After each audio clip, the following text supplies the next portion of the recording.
अस्सलाम वालेकुम, मैं हूँ शाहजेब खानजादा। पीटीआई में इख्तलाफात शिद्दत इख्तियार करते जा रहे हैं। इमरान खान ने वज़ीर आला खैबर पख्तूनख्वा अली अमीन गंडापुर को पीटीआई खैबर पख्तूनख्वा की सदारत से हटा दिया है और उनकी जगह अली अमीन गंडापुर के मुखालिफ ग्रुप के जुनैद अकबर को पीटीआई खैबर पख्तूनख्वा की सदारत देने का ऐलान कर दिया है। हालांकि पार्टी के रहनुमा ये दावे करते रहे कि अली अमीन गंडापुर इस वक्त वो वाहिद रहनुमा हैं जिनके हुकूमत और इस्टेब्लिशमेंट दोनों के साथ राब्ते हैं और तवक्को की जा रही थी कि वो बुशरा बीबी की रिहाई के बाद इमरान खान की रिहाई में भी अहम किरदार अदा कर सकते हैं। मगर फिर पीटीआई का धरना नाकाम हो गया और फिर इमरान खान और बुशरा बीबी को 190 मिलियन पाउंड केस में सजा हो गई और फिर अचानक पीटीआई के अंदर ही ये ड्रामाई सूरत हाल पैदा हो गई और अली अमीन गंडापुर को पार्टी सदारत से हटा दिया गया। और अब सवाल उठ रहा है कि क्या उनकी वजारत आला भी खतरे में है। इसके अलावा पार्टी में बहुत सी अहम तब्दीलियां मुतवक्के हैं। अली अमीन गंडापुर को पार्टी सदारत से हटाने के हवाले से खैबर पख्तूनख्वा में उनके मुखालिफ ग्रुप के रहनुमा आतिफ खान, शाह फरमान और जुनैद अकबर की हफ्ते के रोज़ इमरान खान से अडियाला जेल में मुलाकात अहम थी। पिशावर के नुमाइंदा जियो न्यूज़ नादिया सुबोही की खबर के मुताबिक इमरान खान ने खैबर पख्तूनख्वा में मुबैना करप्शन और पार्टी मामलात पर तहकीकात का टास्क जुनैद अकबर और आतिफ खान को दे दिया है, जबकि इस हवाले से साबिक गवर्नर शाह फरमान को भी खोज लगाने की हिदायत की। ज़राए के मुताबिक इमरान खान ने बाज़ सूबाई वज़रा के करप्शन में मुलविस होने और खैबर पख्तूनख्वा की सूबाई हुकूमत की कारकर्दगी के बारे में पूछा। आतिफ खान ने जियो न्यूज़ को बताया कि इमरान खान ने सूबाई सदारत पर हमसे मुशावरत की थी, हुकूमती कारकर्दगी और सूबाई वज़रा पर मुबैना करप्शन के इल्ज़ामात का भी पूछा था।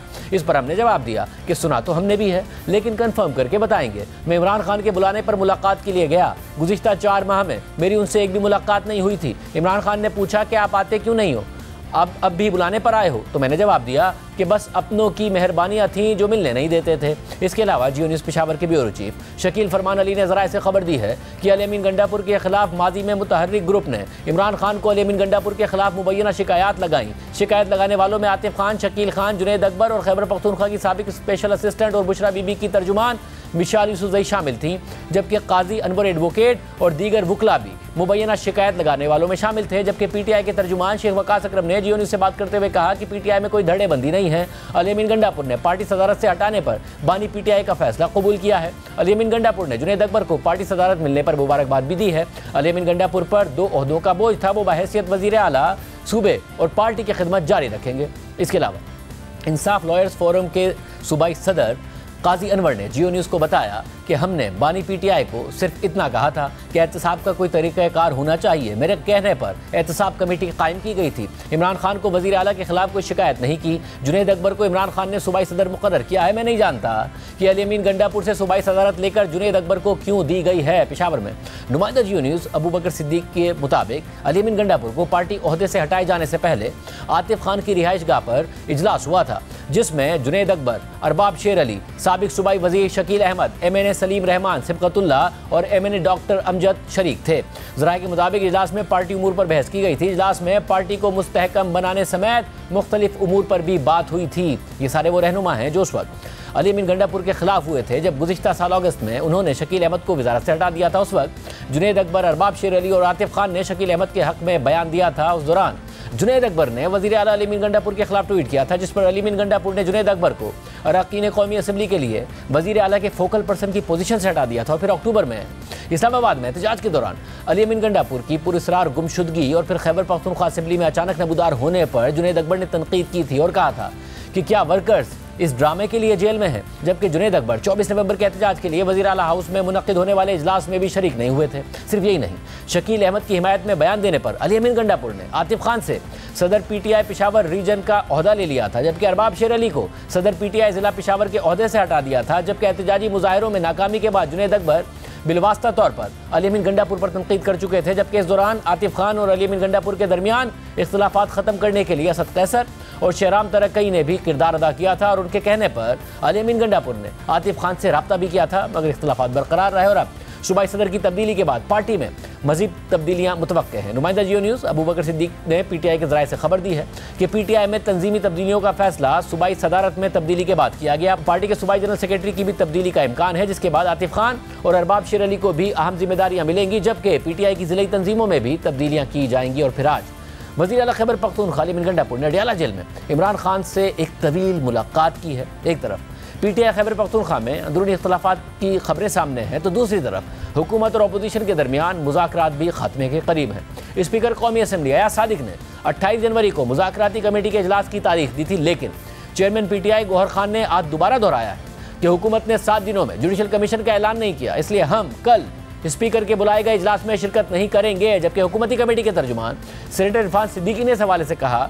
कि कल पीटीआई अगर मीटिंग का हिस्सा नहीं बनती तो स्पीकर साहब इस कमेटी को तहलील कर देंगे। जब ये अमल ख़त्म हो जाएगा तो फिर हमारी कमेटी भी तहलील हो जाएगी।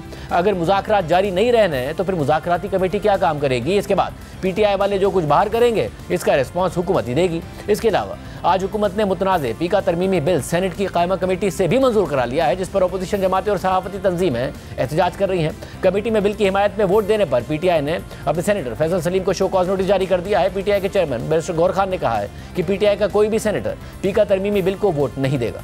फैसल सलीम हमारा सेनेटर था, हमने उसको शोकाज दिए हैं, शोकाज पे हम उसके खिलाफ प्रोसीड कर रहे हैं। वो अगर वहाँ आया था जॉइंट सेशन के वक्त पे तो वो अपोजिशन की तरफ ज़रूर आया था, नहीं तो उसके साथ कोई कंसल्टेशन हुई है, नहीं हमने उसको किसी कंसल्टेशन के प्रोसेस में शामिल किया। तो हम किसी भी सेनेटर को अच्छा नहीं समझते अगर वो इसके हक़ में वोट देता है। हमारे किसी कैंडिडेट ने इसके हक़ में वोट नहीं दिया। बात करेंगे जी न्यूज़ के प्रोग्राम में पाकिस्तान के मेज़बान शहजाद इकबाल से, जो आज सेनेट की कायमा कमेटी के इजलास में भी मौजूद थे। सहाफ़ियों का पॉइंट ऑफ व्यू भी उन्होंने वहाँ रखा था। शहजाद इकबाल साहब, बहुत शुक्रिया हमें ज्वाइन करने के लिए। पहले ये बताइएगा अंदर की बात क्या है? ज़ाहिर है इमरान खान साहब सूबाई सदारत से अली बिन गंडापुर को हटाएं, ये बगैर नाराज़ी के, बगैर वजूहात के हो नहीं सकता। वो अरकान जो 4-4 महीने से इमरान खान साहब से मिल नहीं पा रहे थे, आतिफ खान और दूसरे लोग, उनसे मिले, और फिर वो लोग जुनैद अकबर साहब जो कि मुखालिफ कैंप में है अली बिन गंडापुर साहब के, उन्हें सदर लगाए। एग्जैक्टली क्या हो रहा है? बहुत शुक्रिया शाहजेब, ऐसा ही है। जो तासुर एक दिया जा रहा है कि नहीं अली अमीन गंडापुर साहब के ऊपर क्योंकि बर्डन बहुत ज्यादा था, उन्होंने केपीके की गवर्नेंस भी देखनी है, सियासी मामलात भी संभालने, इसलिए उनके ऊपर दबाव और बोझ ज्यादा था, इसलिए उनसे मुशावरत करके एक ओहदा उनसे लेके जुनैद अकबर को दिया गया है। ये सिर्फ इसलिए है ताकि पार्टी में वैसे ही आपको पता है कि तहरीक इंसाफ के हवाले से धड़ेबंदियों की खबरें आती रहती है, तो इस तरह की कोई तासुर ना पैदा हो उसको सिर्फ जाहिल करने के लिए किया जा रहा है। वरना मैं आपको बताऊं कि हमारे जराए बताते हैं कि हफ्ते के रोज ये फैसला हुआ था, और हफ्ते का वो दिन था जिसमें आतिफ खान साहब और जुनैद अकबर की इमरान खान से मुलाकात हुई थी, और वहां पे एक और साहब भी मौजूद थे, वकील हैं पाकिस्तान तहरीक इंसाफ के, उनके साथ ये मीटिंग हुई थी। और इससे पहले 2-3 मरतबा जब कोशिश की गई, बुलाया भी इमरान खान ने कि वो आके मिले, लेकिन इनको आतिफ खान को, जुनैद अकबर को इजाजत नहीं मिल रही थी कि वो अडियाला जेल जाके मुलाकात करें। तो उस मुलाकात में हमारे जराए बताते हैं कि इमरान खान ने बाकायदा अली अमीन गंडापुर से अपनी नाराजगी का इजहार किया है। 2-3 शिकवे शिकायत किए थे। 3 बेसिकली नुकात थे जो वहां पे डिस्कस हुए। एक तो ये कि जो केपीके की गवर्नेंस के हवाले से इमरान खान को इत्ताअत मिल रही थी, वो उससे मुतमईन नहीं थे, उस वजह से उन्होंने ये फैसला किया कि अब ठीक है, गवर्नेंस पे तवज्जो देनी है तो फिर अली अमीन गंडापुर साहब जो है वो मामला संभालेंगे, और जो सियासी मामला हैं फिर वो जुनैद अकबर को दे दिए जाएंगे। इसी तरीके से बार बार एहतजाज में नाकामी और ये तासुर आना कि वो डी चौक पहुंच गए अली अमीन गंडापुर साहब, फिर गायब हो गए। फिर जो 26 नवंबर का मामला था जब वो बुशरा बीबी को लेकर वहां से चले गए, तो बार बार एहतजाज की कॉल करना और उसमें नाकामी, ये भी एक वजह बनी। और तीसरी वजह जो है वो बड़ी इंटरेस्टिंग है कि, और उसमें तो आपको पता है कि साथियों से बात करते हुए इमरान खान इसका जिक्र भी कर चुके हैं कि अगर मोहसिन नकवी साहब से मुलाकात करना जरूरी भी है, क्योंकि आप चीफ मिनिस्टर है, कोई ऐसा मौका आ जाता है, तब भी कम से कम तस्वीर ना खिंचाएं, तस्वीर पब्लिक ना हो। तो ये भी इमरान खान ने कहा कि मोहसिन नकवी से मुलाकात भी करते हैं, फिर तस्वीर भी खिंचाते हैं, तो इससे बड़ा पार्टी में बुरा तासुर जाता है, क्योंकि मोहसिन नकवी बड़े जुल्म कर रहे हैं हमारी पार्टी पे। तो ये 3 बुनियादी रीजन से, गवर्नेंस, एहतजाज में नाकामी और मोहसिन नकवी साहब के साथ कुर्बत कह लें या तस्वीर खिंचाना कह लें, वो वजह बनी है। और ये नाराजगी बाकायदा इमरान खान ने जाहिर की है, और फिर पार्टी में ये तय पाया कि क्योंकि इस पर सवाल उठेंगे, इसलिए ये तासुर देने के लिए कि सब अच्छा है। ये कहा गया कि अली अमीन गंडापुर साहब इस पूरी मुशावरती अमल में शामिल थे।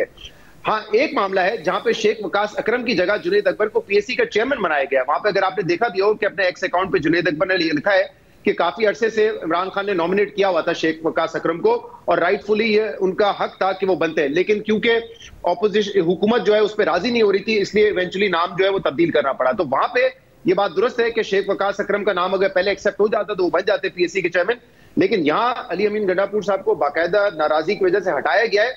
और जो चॉइस है शाहजेब, उससे भी बड़ा वाजे हो जाता है कि इस वक्त अगर अली अमीन गंडापुर की सबसे मुखालिफ कोई आवाज थी केपीके में, तो वो जुनैद अकबर साहब थे और आतिफ खान साहब थे।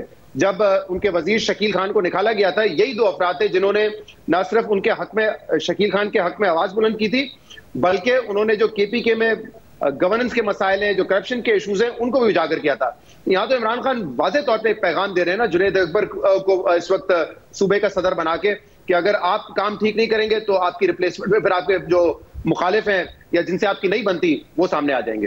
अच्छा, मुझे ये भी बताइएगा कि अगर गवर्नेंस इतना बड़ा मसला होता है इमरान खान साहब के लिए, तो उन्होंने तो उस्मान बुज़दार को चलाया, सारी दुनिया तनकीद कर रही थी, पार्टी के अंदर से तनकीद हो रही थी, बाजवा साहब से इख्तलाफात हो गए, महमूद खान साहब को चलाया खैबर पख्तूनख्वा में, बहुत बुरी गवर्नेंस थी। मसला गवर्नेंस है या असल में बुशरा बीबी से जो गंडापुर साहब के इख्तलाफात हो गए वो है? क्योंकि जो सोशल मीडिया है PTI का, उसमें बहुत सारे यूट्यूबर्स या सोशल मीडिया के लोग जो कि अली अमीन गंडापुर से उम्मीदें वाबस्ता करते थे, बड़ी तारीफें करते थे, वो भी उन पर बहुत ज़्यादा बुराइयां करी, यहाँ तक कि कुछ ने तो ये इल्ज़ाम लगा दिया कि गिरफ्तारी बुशरा बीबी की इनकी वजह से हुई है।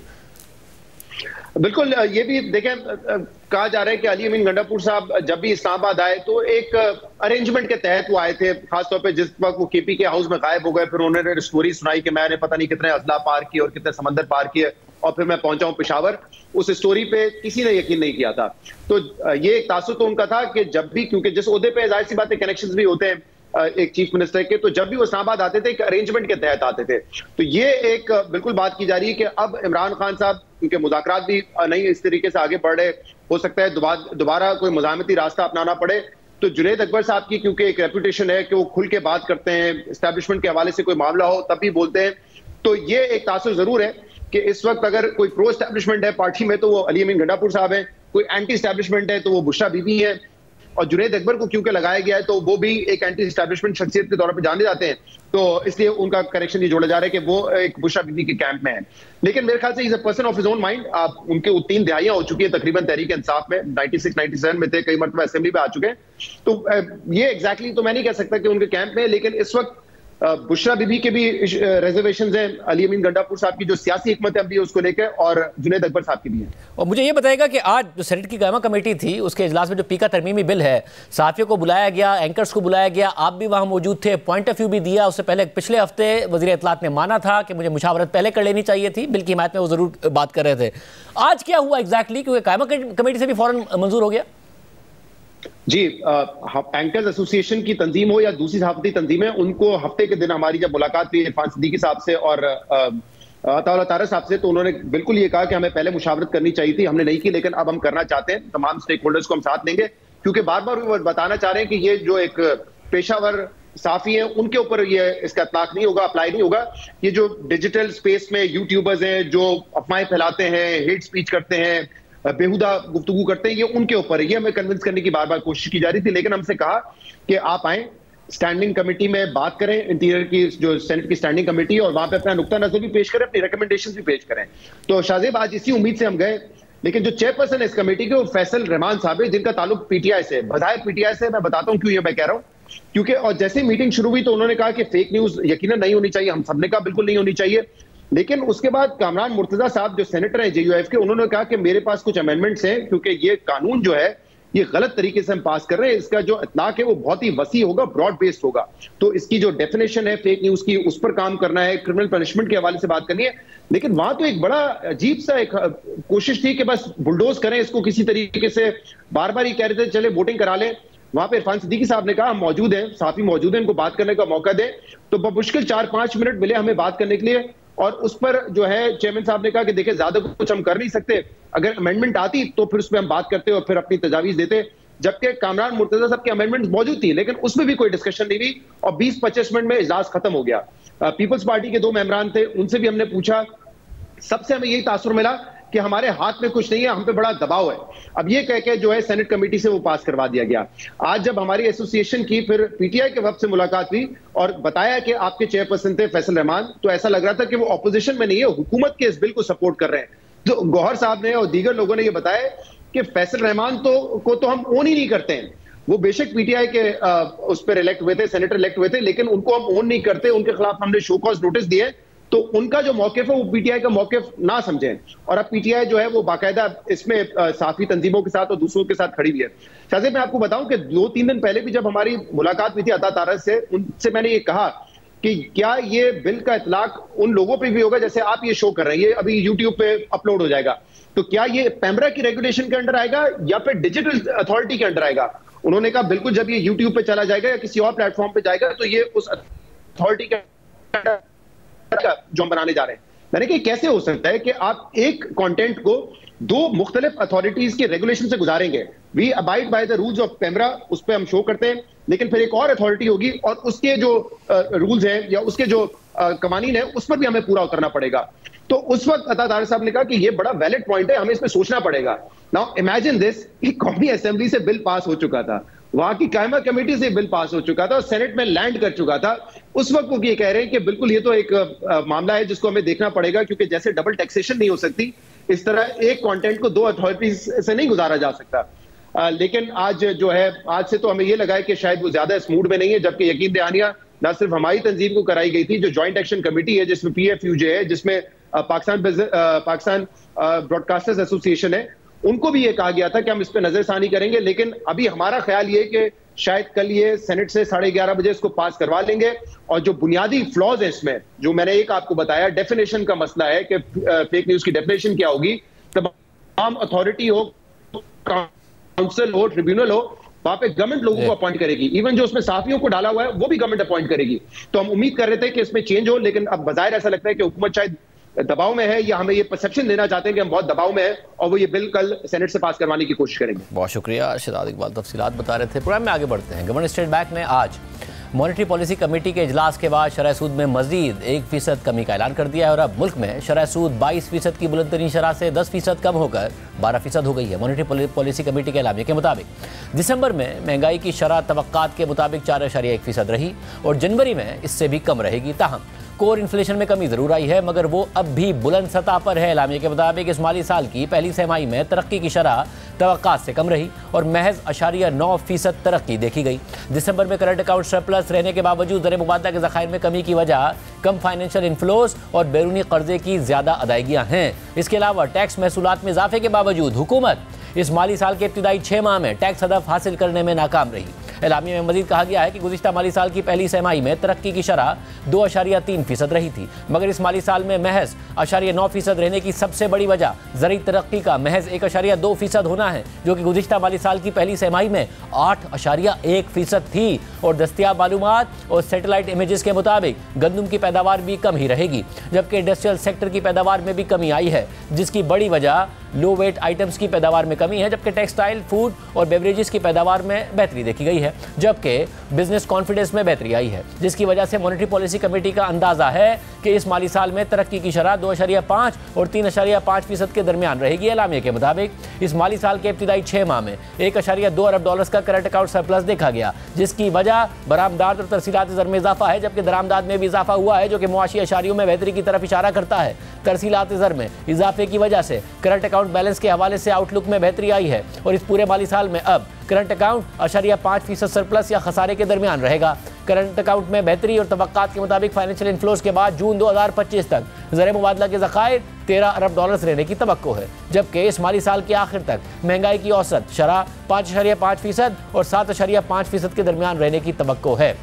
गवर्नर स्टेट बैंक ने इस माली साल में बैरूनी अदायगियों के एदाद-ओ-शुमार भी बताए। पिछले साल का हमारा जो फॉरेन डेट रीपेबल था वो $26.1 बिलियन था। जो रोल ओवर एग्री किए हुए हैं वो $12.3 बिलियन है। $3.7 बिलियन के कमर्शियल लोन्स हैं। $16 बिलियन तो रोल ओवर हो जाएंगे या रीपे हो जाएंगे। 10 to 10.1 बिलियन टोटल रीपेबल था इस साल के लिए। $6.4 बिलियन ऑलरेडी जो है वो पे हो चुके हैं। अब हमारे पास जो बाकी रीपेबल है वो 3.6 बिलियन के करीब 3.5 बिलियन, 3.6, 3.7 इस रेंज के अंदर जो है वो रहेगा। बल्क ऑफ द डेट जो इस साल पे होना था वो ऑलरेडी पे हो चुका है। बड़ी कंफर्टेबली जो है वो $13 बिलियन से ऊपर रिजर्व्स जाएंगे। प्राइम ब्रेक शामिल करते हैं। सुप्रीम कोर्ट में 2 बेंचेस आमने सामने आ गए हैं, जजेस आमने सामने आते नजर आ रहे हैं। तफसीलात आपके सामने रखेंगे ब्रेक के बाद।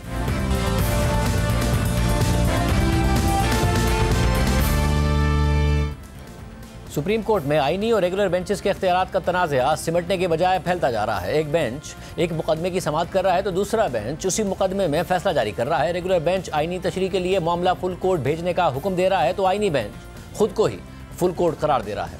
आज जस्टिस जमाल मंदुखेल की सरबराही में 6 रुकनी लार्जर बेंच ने तौहीन अदालत के नोटिस के खिलाफ सुप्रीम कोर्ट के एडिशनल रजिस्ट्रार की अपील की समाअत की तो सीनियर तरीन जज जस्टिस मंसूर अली शाह की सरबराही में 2 रुकनी बेंच ने फैसला जारी करके तौहीन अदालत का नोटिस ही वापस ले लिया और बेंचेस के इख्तियारात का मसला फुल कोर्ट में हल करने का फैसला देते हुए रेगुलर और आईनी बेंचेस तश्कील देने वाली सुप्रीम कोर्ट के सीनियर जजेस पर मुश्तमिल दोनों कमेटियों पर अदालती हुक्म अदूली का सवाल उठा दिया है। इस पर जस्टिस जमाल बंदूखेल ने रिमार्क्स दिए हैं कि जिस अंदाज में तौहीन अदालत का मुर्तकिब करार दिया गया है उसके बाद में जजेस कमेटी के इजलास में नहीं जाऊंगा। बेनिफिशरी और मुतासरा जजेस दोनों ही केस नहीं सुन सकते तो ऐसी सूरत में किसी हमसाया मुल्क के जजेस लाना पड़ेंगे। दूसरी तरफ टैक्स कवानीन के जिस मुकदमे में आईनी तशरीह का मामला उठा था वो मुकदमा आईनी बेंच ने कल अपने सामने लगा लिया है, जिसके बाद इस मुकदमे को सुनने वाले रेगुलर बेंच की रुकन जस्टिस आयशा मलिक ने खुद को इस मुकदमे की हद तक आईनी बेंच से ही अलग कर लिया है। सुप्रीम कोर्ट के एडिशनल रजिस्ट्रार नजर अब्बास के खिलाफ तौहीन अदालत का केस सुनने वाला 2 रुकनी बेंच जस्टिस मंसूर अली शाह और जस्टिस अकील अब्बासी पर मुश्तमिल था, जिसने अपने फैसले में लिखा है कि बुनियादी हक़ाइक़ जिन्होंने एक नाखुशगवार सूरत हाल को जन्म दिया है वो ये हैं कि जस्टिस मंसूर अली शाह, जस्टिस आयशा मलिक और जस्टिस इरफान सादत खान पर मुश्तमिल इस अदालत के 3 रुकनी बेंच ने 13 जनवरी को मुकदमात की समाअत की।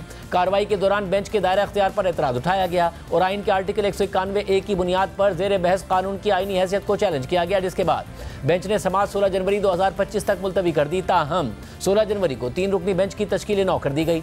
जस्टिस अकील अहमद अब्बासी ने जस्टिस इरफान सादत खान की जगह ले ली और मज़कूरा केसेस दोबारा तश्कील शुदा बेंच के सामने रखे गए। ताहम दोबारा तश्कील दिया गया बेंच समाअत को आगे नहीं बढ़ा सका क्योंकि जस्टिस अकील अहमद अब्बासी उन 2 जजेस में से एक थे जिन्होंने सिंध हाई कोर्ट में इन मुकदमात का फैसला सुनाया था। चुनाचे जस्टिस मंसूर अली शाह, जस्टिस आयशा मलिक और जस्टिस अकील अहमद अब्बासी पर मुश्तमिल बेंच ने 16 जनवरी को अपने हुक्मनामे के जरिए दफ्तर को हिदायत की कि इन मुकदमात को 20 जनवरी को दोपहर 1 बजे इसी बेंच के सामने लगा दिया जाए। 20 जनवरी को मज़कूरा केसेस में मुद्दा अलहान में से एक के वकील सलाहुद्दीन अहमद बेंच के सामने पेश हुए और निशानदही की कि 16 जनवरी के अदालती हुक्म के मुताबिक मुकदमात को समाअत के लिए मुकर्रर नहीं किया गया। बेंच ने एडिशनल रजिस्ट्रार जुडिशल को तलब किया, ताहम उनके अदम दस्तियाबी की वजह से डिप्टी रजिस्ट्रार जुडिशल पेश हुए और उन्होंने तस्दीक की कि प्रैक्टिस एंड प्रोसीजर कमेटी के फैसले के मुताबिक मुकदमात किसी रेगुलर बेंच के सामने मुकर्रर नहीं किए गए बल्कि आईनी बेंच के सामने 27 जनवरी को समाअत के लिए मुकर्रर कर दिए गए हैं। उन्होंने मजीद कहा कि कमेटी के फैसले से ताहाल तहरीरी तौर पर दफ्तर को आगाह नहीं किया गया। इन हक़ाइक़ की इत्तला मिलने पर बेंच ने एडिशनल रजिस्ट्रार जुडिशल के खिलाफ अदालती हुक्म की खिलाफ वर्जी और इंसाफ की फरहमी में रुकावट डालने पर तौहीन अदालत की कार्रवाई शुरू की। बेंच ने उनसे वजाहत तलब करते हुए तौहीन अदालत की कार्रवाई की समाअत 21 जनवरी को मुकर्रर की। जिस बेंच ने मज़कूरा हुक्म दिया था उसमें से जस्टिस आयशा मलिक को निकाल कर 21 जनवरी को वो बेंच दोबारा तश्कील दिया गया और तौहीन अदालत की कार्रवाई के लिए जस्टिस मंसूर अली शाह और जस्टिस अकील अहमद अब्बासी पर मुश्तमिल 2 रुकनी बेंच की तश्कील 9 की गई। 21 जनवरी को सुप्रीम कोर्ट के रजिस्ट्रार एडिशनल रजिस्ट्रार जुडिशल की जानिब से पेश हुए, जिनके बारे में बताया गया कि वो बरतरफ कर दिए गए हैं। रजिस्ट्रार ने 2 मुख्तलिफ कमेटियों के फैसलों की कॉपियां पेश की। उन्होंने कहा कि प्रैक्टिस एंड प्रोसीजर कमेटी ने 17 जनवरी को अपना इजलास बुलाया और अक्सरियती फैसले से मज़कूरा केसेस को रेगुलर बेंच से वापस लेने और उन्हें आईनी कमेटी को भेजने का फैसला किया। बाद में आईनी कमेटी ने भी इसी तारीख को अपना इजलास बुलाया और हिदायत की कि 26वीं आईनी तरमीम को चैलेंज करने वाले तमाम मुकदमात को 27 जनवरी को आईनी बेंच के सामने समाअत के लिए मुकर्रर किया जाए। रजिस्ट्रार ने वजाहत की कि दोनों कमेटियों के इन फैसलों की वजह से मज़कूरा मुकदमात को 20 जनवरी को रेगुलर बेंच के सामने समाअत के लिए मुकर्रर नहीं किया गया। रजिस्ट्रार की तरफ से फराहम करदा वजाहत और सलाहुद्दीन अहमद की तरफ से उठाए गए एतराज़ ने अवामी अहमियत के कानूनी सवालात को जन्म दिया कि क्या कमेटियों को यह इख्तियार हासिल है कि वो किसी ऐसे केस को बेंच से वापस ले लें जिसमें पहले ही नोटिस लिया जा चुका हो, और क्या मज़कूरा कमेटियाँ किसी इंतजामी हुक्म के जरिए अदालती हुक्म के असर को कलअदम कर सकती हैं जिसमें एक मखसूस केस की समाअत की तारीख रेगुलर बेंच के सामने तय की गई है। अदालत ने ऑब्जर्व किया कि आइन के आर्टिकल 190 के तहत तमाम इंतजामी और अदालती हुक्काम बशमूल इस अदालत के अंदर मौजूद अफसरान को सुप्रीम कोर्ट के इंतजामी अहकामात के बजाय अदालती अहकामात की मदद के लिए काम करना है। मजीद ये कि आर्टिकल 5 के मुताबिक इस अदालत के अफसरान समेत हर शहरी आइन और कानून की पासदारी का पाबंद है। लिहाजा रजिस्ट्रार की तरफ से पेश करदा वजाहत की कानूनी हैसियत के साथ साथ तौहीन अदालत की मौजूदा कार्रवाई का नतीजा मज़कूरा सवालात के तयन पर मुनहसिर है। अदालत ने मज़कूरा सवालात को हल करने में मुआवनत के लिए हामिद खान और मुनीर मलिक को अदालती मुआविन मुकर्रर किया। 22 जनवरी को अदालत ने इन मुकदमात के मुद्दा अलयान में से एक शाहिद जमील के साथ साथ अदालती मुआविनीन मुनीर मलिक और हामिद खान के दलाइल सुने और एहसन बोन और ख्वाजा हारिस को भी अदालती मुआविन मुकर्रर कर दिया। 23 जनवरी को एडिशनल रजिस्ट्रार ने शो कॉज नोटिस पर अपना तहरीरी जवाब दाखिल किया और अपने मौक़िफ़ में ज़्यादातर इन्हीं नकात की वजाहत की जो 21 जनवरी को रजिस्ट्रार ने फराहम किए। फैसले में मज़ीद लिखा है कि हम मौजूदा तौहीन अदालत की कार्रवाई में मंदरजा बाला 2 नकात पर फैसला नहीं कर सकते। हम सिर्फ अपने हुक्म की मुबैना अदम तामील के बाद शुरू की गई तौहीन की कार्रवाई देख रहे हैं। इसके बाद फैसले में मुख्तलिफ फैसलों का हवाला देते हुए लिखा है कि एक बार जब कोई केस किसी बेंच को दिया जाता है और वो बेंच इस मामले का दायरा इख्तियार संभाल लेता है और इसकी जुज़वी समाअत कर लेता है, तो चीफ जस्टिस इसे एकतरफा तौर पर वापस नहीं ले सकते और इसे किसी और बेंच को दोबारा नहीं भेज सकते। ये अमल अदालती आज़ादी की आला आईनी इक़दार से मजबूती से जुड़ा हुआ है, जिसके तहत बेंच को इस मुकदमे का फैसला करने की आज़ादी हासिल है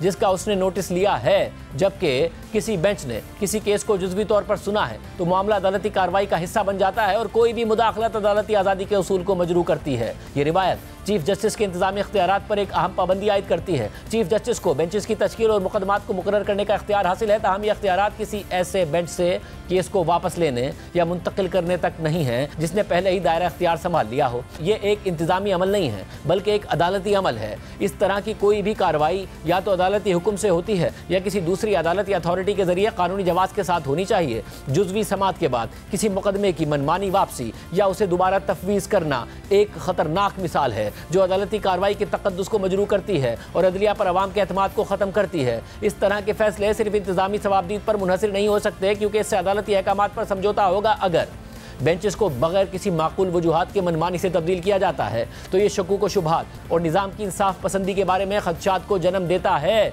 अवाम अदालती अमल की गैर जानिबदारी पर सवाल उठा सकते हैं। बेंचेस को मुकदमात तफवीज़ करने या वापस लेने के चीफ जस्टिस के इख्तियारात कमेटियों पर भी मुकम्मल तौर पर लागू होते हैं। हम करार देते हैं कि कमेटियों के पास ऐसे केस को वापस लेने और इसे किसी दूसरे बेंच को मुंतकिल करने का इख्तियार नहीं है जिसकी जुज़वी तौर पर समाअत हो चुकी हो और एक रेगुलर बेंच पहले ही नोटिस ले चुका हो। ये वाज़े तौर पर करार दिया जाता है कि कमेटियों समेत कोई भी इंतजामी अथॉरिटी किसी इंतजामी हुक्म के जरिए अदालती हुक्म के असर को ख़त्म नहीं कर सकती। ये कमेटियों के इंतजामी फैसले थे जिन्होंने गैर कानूनी तौर पर अदालती अहकामात को कलअदम करार दिया और रेगुलर बेंच को इसके सामने उठाए गए दायरा इख्तियार से मुतालिक सवाल का फैसला करने के अदालती इख्तियार से गैर कानूनी तौर पर महरूम कर दिया। हमें यकीन है कि दफ्तर फरवरी के पहले हफ्ते में जस्टिस मंसूर अली शाह, जस्टिस आयशा मलिक और जस्टिस इरफान सादत खान पर मुश्तमिल असल 3 रुकनी बेंच के सामने उस केस को मुकर्रर करेगा।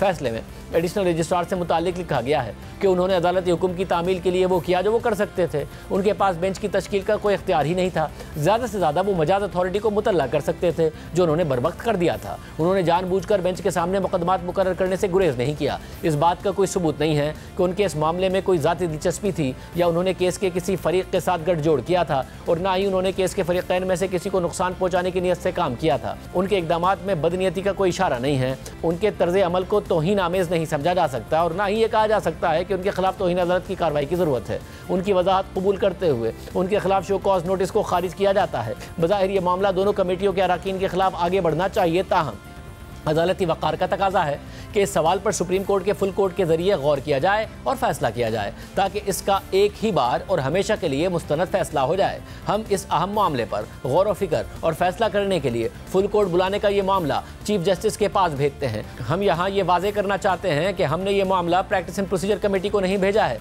क्योंकि इसका इख्तियार सुप्रीम कोर्ट के बेंचेस की तश्कील तक महदूद है। सुप्रीम कोर्ट का फुल कोर्ट आर्टिकल 176 के तहत खुद आइन के जरिए तश्कील दिया जाता है। अदालत और फुल कोर्ट के दरमियान फ़र्क को आइन के आर्टिकल 203 J2C और D में अच्छी तरह से तस्लीम किया गया है और फुल कोर्ट बुलाने की जिम्मेदारी रिवायती तौर पर चीफ जस्टिस के दायरा अख्तियार में आती है। अब एक तरफ जहां आज ये फैसला आया है, वहीं दूसरी तरफ आज सुप्रीम कोर्ट के 6 रुकनी बेंच ने एडिशनल रजिस्ट्रार नज़र अब्बास को मिलने वाले शो कॉज नोटिस के खिलाफ इंट्रा कोर्ट अपील पर समाअत की।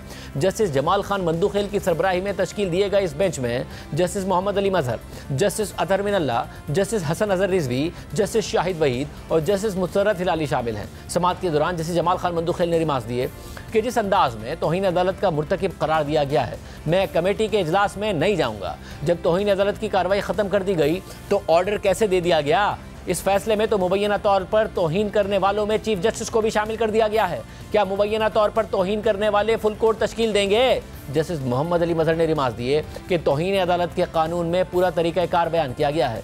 दोनों कमेटियों को तौहीन करने वाले के तौर पर होल्ड किया गया। तरीक़ाकार तो ये होता है कि पहले नोटिस दिया जाता है। सारी दुनिया के लिए आर्टिकल 10A के तहत शफाफ ट्रायल का हक है। क्या जजेस के लिए आर्टिकल 10A दस्तियाब नहीं है? जब फुल कोर्ट बनेगा क्या उसमें मुबैना तौहीन करने वाले 4 जजेस भी शामिल होंगे? हमें नोटिस दे देते, हम 4 जजेस उनकी अदालत में पेश हो जाते। जस्टिस शाहिद वहीद ने सवाल उठाया कि क्या इंट्रा कोर्ट अपील में वो मामला जो अदालत के सामने ही नहीं है उसे देख सकते हैं? जस्टिस मोहम्मद अली मजहर का इस पर कहना था कि तो क्या हम भी फैसले के खिलाफ इंट्रा कोर्ट अपील दायर करें। जस्टिस अतहर मिनल्लाह ने कहा, अगर ये बेंच कार्रवाई जारी रखना चाहता है तो मैं बेंच से अलग हो जाऊंगा। हमारे सामने इस वक्त कोई केस है ही नहीं। हमारे सामने जो अपील थी वो गैर मौसर हो चुकी है। जैसे जमाल खान बंदूखेल ने रिमाज दिए कि फाइल के पहिए नहीं लगे होते, किसी ने तो लेकर जानी है। हमें बताएं कि कमेटी पर क्या एतराज़ किया गया, हमें बताएं कि क्या कमेटी आइन के खिलाफ जा सकती थी। मेरी राय में आइनी सवाल आ जाए तो वो मुकदमा खुदकार तरीके से आईनी बेंच के सामने चला जाता है। मिलिट्री कोर्ट्स केस किसी ने मुंतकिल नहीं किया, वो खुद मुंतकिल हो गया।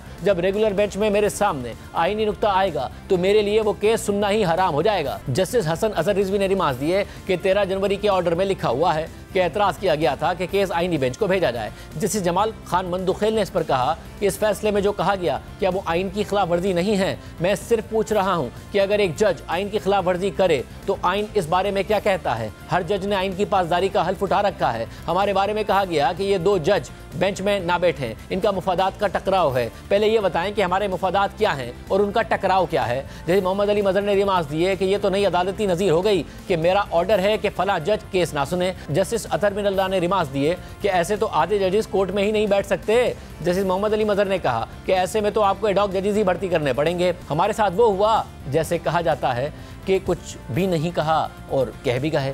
जस्टिस जमाल खान बंदूखेल का कहना था कि ये तो ऐसे ही हो गया, ये 13 जज है, ये मेरा जज है। हमें बताया जाए कि हमें क्या फ़ायदा मिला। 11:30 बजे जब सारी अदालतें बंद हो जाती हैं हम तब भी केस सुनते हैं, रोज़ाना डबल फाइलें पढ़कर आते हैं। जैसे मुसर्रत हिलाली ने रिमाज दिए कि हम तो इसी तनख्वाह में दुगना काम कर रहे हैं। जस्टिस जमाल खान बंदूखेल ने कहा कि एक तरफ कहा जाता है कि फ़ायदा उठाने वाले जज हैं तो दूसरी तरफ कहा जाता है कि मुतासरा जज हैं। क्या ये मामला आलमी अदालत इंसाफ में जाएगा? मुफादात का टकराव क्या है ये बताना पड़ेगा। ये हमारी नेक नियति पर सवाल उठाया गया है, इस मामले को क्लियर करना पड़ेगा। इस खौफ से मैं जजेस कमेटी में भी नहीं बैठूंगा कि कहीं कोई बेंच मुझे तौहीन अदालत का नोटिस ही ना जारी कर दे। हम आने वाले साथी जजेस को तौहीन अदालत की कार्रवाइयों से बचाना चाहते हैं। जैसे अतहर मिनल्लाह ने रिमाज दिए कि जजेस कमेटी जुडिशल फोरम नहीं है। क्या इस मामले में कमेटी मेंबरान पर एतराज़ उठाया जा सकता है कि उनका मुफादात का टकराव है? जो हुआ ये शर्मिंदगी का बाइस है। जिस शाहिद वहीद ने कहा कि अगर फैसले पर सुमोटो लेना है तो इसका इख्तियार आईनी बेंच के पास है। जस्टिस मुसर्रत हिलाली ने कहा कि खुदा न ख्वास्ता इस वक्त हम सब भी तौहीन अदालत तो नहीं कर रहे।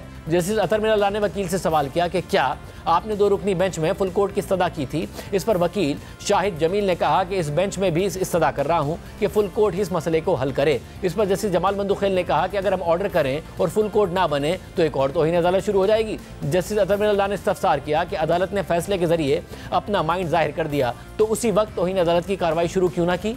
जैसे जमाल खान बंदूखेल ने इस पर कहा कि हाँ हमें बुला लेते, हम पेश हो जाते। आईनी बेंच में शामिल करके हमें कौन सी मराद दी गई हैं? ये कौन सा मुफाद है जिसकी बात की जा रही है? अगर आईनी बेंच में बैठना हमारा मुफाद है तो फिर जो शामिल नहीं है वो मुतासरीन में आएंगे। मुफादात वाले और मुतासरीन दोनों ये केस फिर नहीं सुन सकते। ऐसी सूरत में फिर किसी हमसाया मुल्क के जजेस लाना पड़ेंगे। मैं जिस इलाके से ताल्लुक़ रखता हूँ वहाँ रिवायात का बहुत ख्याल रखा जाता है। बदकिस्मती से इस मरतबा रिवायात का भी ख्याल नहीं रखा गया। इसके बाद अदालत ने केस निपटा दिया। 4 जजेस ने अक्सरियती फैसले में कहा कि तफसीली वजूहात बाद में जारी करेंगे। Justice Jamal Khan बंदूखेल, justice Mohammad Ali Mazhar, justice Hasan Azhar Rizvi और जस्टिस मुसर्रत हिलाली ने तफसीली वजूहात बाद में जारी करने का अक्सरियती फैसला दिया। जबकि जस्टिस अतहर मिनल्लाह और जस्टिस शाहिद वहीद ने अक़लियती राय देते हुए कहा कि मुकदमा निपटाने की हद तक अक्सरियती फैसले के साथ हैं, तफसीली वजूहात बाद में जारी करने की हद तक अक्सरियती राय से इख्तिलाफ करते हैं। इसके अलावा आज जस्टिस अमीनुद्दीन खान की सरबराही में 8 रुकनी आईनी बेंच ने 26वीं आईनी तरमीम के खिलाफ दरख्वास्तों पर समाअत की और उसमें भी फुल कोर्ट पर बहस हुई है। समाअत के आगाज़ में फरीक़ैन के वकला हामिद खान और फैसल सिद्दीकी रोस्टम पर आ गए और फुल कोर्ट बनाने की इस्तदा की। इस पर जस्टिस जमाल खान बंदूखेल ने रिमाज दिए कि अभी आपकी ख्वाहिशात के मुताबिक फुल कोर्ट नहीं बन सकता। आईनी बेंच में जजेस की नामजदगी जुडिशल कमीशन करता है। केसेस का तयन 3 रुकनी कमेटी करती है। जुडिशल कमीशन ने जिन जजेस को आईनी बेंच के लिए नामजद किया वो सब इस बेंच का हिस्सा हैं। जस्टिस मोहम्मद अली मजहर ने वकला से मुकालमा करते हुए कहा कि फुल कोर्ट के मामले पर आप खुद कंफ्यूज हैं, आप इस बेंच को ही फुल कोर्ट समझें। वकला ने मौक़िफ़ अख्तियार किया कि सुप्रीम कोर्ट में मौजूद तमाम जजेस पर फुल कोर्ट तश्कील दिया जाए। जैसे जमाल खान बंदूखेल ने रिमाज दिए कि लगता है कि आप पहले दिन से ही लड़ने के मूड में हैं, जिसमें दरख्वास्त गुजार के वकील फैसल सिद्दीकी ने कहा कि हम किसी से लड़ना नहीं चाहते। आईनी बेंच के सरबराह जस्टिस अमीनुद्दीन का कहना था कि अगर कोई फरीक दलाइल देने को तैयार नहीं है तो अदालत हुक्म जारी करेगी। जबकि जस्टिस जमाल बंदूखेल का कहना था कि समझ नहीं आ रहा कि आप हिचकिचाहट का शिकार क्यों हैं, जो इस बेंच के सामने बहस नहीं करना चाहता वो पीछे बैठ जाए। जैसे मोहम्मद अली मजहर ने कहा कि ऐसा मुमकिन नहीं है, आईनी मामला सिर्फ आईनी बेंच ही सुनेगा। जस्टिस जमाल बंदूखेल ने कहा कि आईनी बेंच में मौजूद तमाम जजेस पर फुल कोर्ट ही बनाया है। जस्टिस आयशा मलिक ने रिमाज दिए कि फुल कोर्ट तश्कील देने पर पाबंदी तो कोई नहीं है। 26वीं आईनी तरमीम के हवाले से मजीद बहस के बाद सुप्रीम कोर्ट ने 26वीं आईनी तरमीम, फुल कोर्ट की तश्कील और अदालती कार्रवाई बराह रास्त नशर करने की दरख्वास्त पर फरीकैन को नोटिस जारी करते हुए केस की समाअत 3 हफ्तों के लिए मुलतवी कर दी। इसके अलावा सुप्रीम कोर्ट से ही एक और अहम खबर यह आई है कि आईनी बेंच के सामने कस्टम एक्ट के सेक्शन 221A से मुताल्लिक केस की समाअत कल होगी, ताहम जस्टिस आयशा मलिक इस पर आईनी बेंच से अलग हो गई हैं। कस्टम एक्ट के सेक्शन 221A का मामला जस्टिस मंसूर अली शाह ने उस 3 रुकनी बेंच के सामने लगाने का हुक्म दिया था जिसकी सरबराही वो खुद कर रहे थे, और उसमें जस्टिस आयशा मलिक और जस्टिस इरफान सदर खान शामिल थे। आईनी मामला होने की वजह से ये केस आईनी बेंच को भेजा गया था और जस्टिस मंसूर अली शाह ने इसी पर जजिस कमेटी के हवाले से तौहीन अदालत का सवाल उठाया है। प्रोग्राम ब्रेक शामिल करते हैं और हम खबर आपके सामने रखेंगे।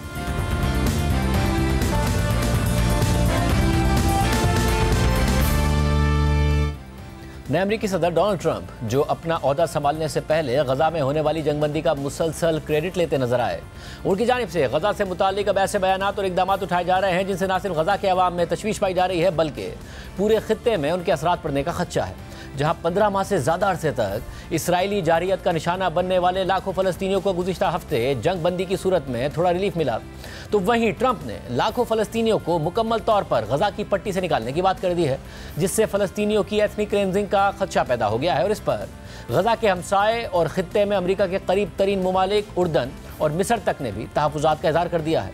हफ्ते को अपने सदारती जहाज़ एयरफोर्स 1 में सहाफ़ियों से बात करते हुए ट्रंप ने कहा था कि वो चाहते हैं कि मिस्र और उर्दन गजा से फ़लस्तीनियों को अपने पास मुंतकिल करें। ट्रंप ने कहा कि उन्होंने ये दरख्वास्त उर्दन के शाह अब्दुल्ला दोयम से की है और इस पर मिस्र के सदर से भी बात करने का इरादा रखते हैं। उर्दन के शाह अब्दुल्ला के साथ हफ्ते को होने वाली एक टेलीफोनिक कॉल का हवाला देते हुए ट्रंप ने सहाफ़ियों को बताया कि मैंने उनसे कहा था कि मैं उर्दन की हुकूमत की जानिब से मज़ीद फ़लस्तीनी मुहाजिरीन को मुंतकिल करना पसंद करूँगा, क्योंकि मैं इस वक्त गजा पट्टी को देख रहा हूँ जो कि एक मैस है, एक हकीकी मैस। मैं चाहता हूँ कि वो लोगों को यहाँ से ले जाएँ। ट्रंप ने मजीद कहा कि मैं चाहता हूं कि मिस्र भी मजीद लोगों को कबूल करे और वो इस सिलसिले में मिस्री सदर अब्दुल फत्ताह अल सीसी से बात भी करेंगे। इस दौरान ट्रंप ने गजा को एक तबाहशुदा इलाका करार देते हुए कहा कि हम तकरीबन 15 लाख लोगों की बात कर रहे हैं और हम इस पूरी चीज़ को साफ कर सकते हैं। गजा मुकम्मल तौर पर एक तबाहशुदा इलाका बन चुका है और वहाँ तकरीबन हर चीज़ मसपार कर दी गई है और लोग मर रहे हैं। इसलिए तब्दीली के तौर पर मैं कुछ अरब ममालिक के साथ मिलकर इन लोगों के लिए एक अलग जगह पर मकाना तामीर करूँगा ताकि वो वहाँ अमन के साथ रह सकें।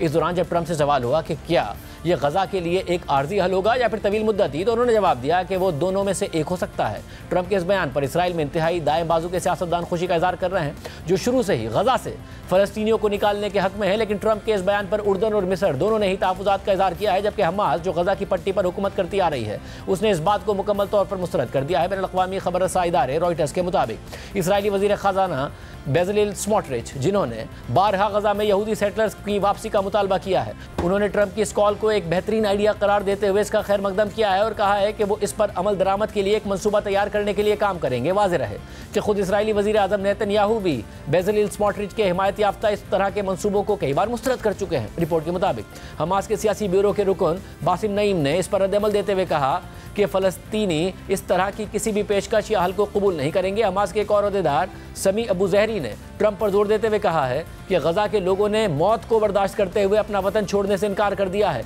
और वो किसी दूसरी वजह से भी इसे नहीं छोड़ेंगे। इसके अलावा ट्रंप के इस बयान पर उर्दन और मिस्र का रद्द-ए-अमल भी आया है। उर्दन के वज़ीर ख़ारजा अहमद सफ़ादी ने सहाफ़ियों को बताया कि गजा से फ़लस्तीनियों की किसी भी नकल मकानी के खिलाफ उनका मौक़िफ़ मजबूत और अटल है। मिस्र की वज़ारत ख़ारजा ने भी इस पर कहा कि वो वाज़ेह तौर पर फ़लस्तीनियों की अपनी सरज़मीन से किसी भी नकल मकानी को मुस्तरद करते हैं, ख्वाह वो कलील मुद्दती हो या तवील मुद्दती हो। फ़लस्तीनी सदर महमूद अब्बास ने भी ट्रंप के रिमार्क्स की मजम्मत की है। फ़लस्तीन की सरकारी न्यूज़ एजेंसी वफा की तरफ से शाया करदा एक बयान के मुताबिक महमूद अब्बास ने कहा है कि हमारे लोग साबित कदम रहेंगे और अपना वतन नहीं छोड़ेंगे। इसके अलावा ट्रंप ने इसराइल को अमरीकी साख्ता 2000 पाउंड वजनी खतरनाक बॉम्ब्स की तरसील भी बहाल कर दी है, जो बाइडेन इंतजामिया ने रोक रखी थी। इस हवाले से अल जज़ीरा ने लिखा है कि फ़लस्तीनी महकमा सेहत के मुताबिक इसराइल की 15 माह की जंग में 47,000 से ज़ायद फ़लस्तीनी मारे जा चुके हैं। हालांकि रिहायशियों और समाजी कारकुनों का कहना है कि असल तादाद इससे कहीं ज़्यादा हो सकती है। इसराइल की वहशियाना बमबारी ने इलाके का ज़्यादातर बुनियादी ढांचा ही तबाह करके रख दिया है। अक़वाम मुत्तहिदा का अंदाज़ा है कि तामीर नौ में कई साल लगेंगे,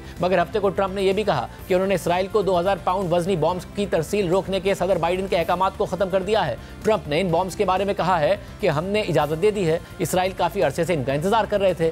जब ट्रंप से पूछा गया कि उन्होंने इन बॉम्ब्स की तरसील पर आयद पाबंदी क्यों हटाई, तो उन्होंने जवाब दिया कि इसराइल ने उन्हें हमसे खरीदा था।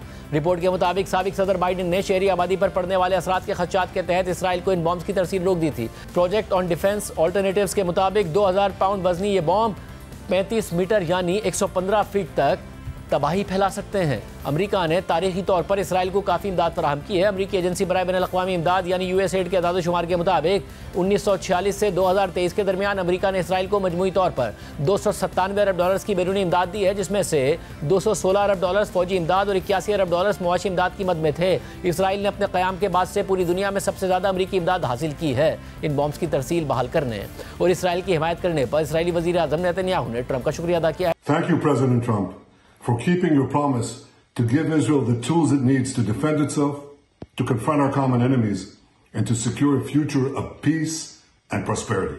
ये खबर भी सामने आई है कि इसराइली वज़ीर आज़म आइंदा हफ्ते तक अमेरिका का दौरा कर सकते हैं, जहां वो सदर ट्रंप से मुलाकात करेंगे। आज के प्रोग्राम में इतना ही। अल्लाह हाफ़िज़।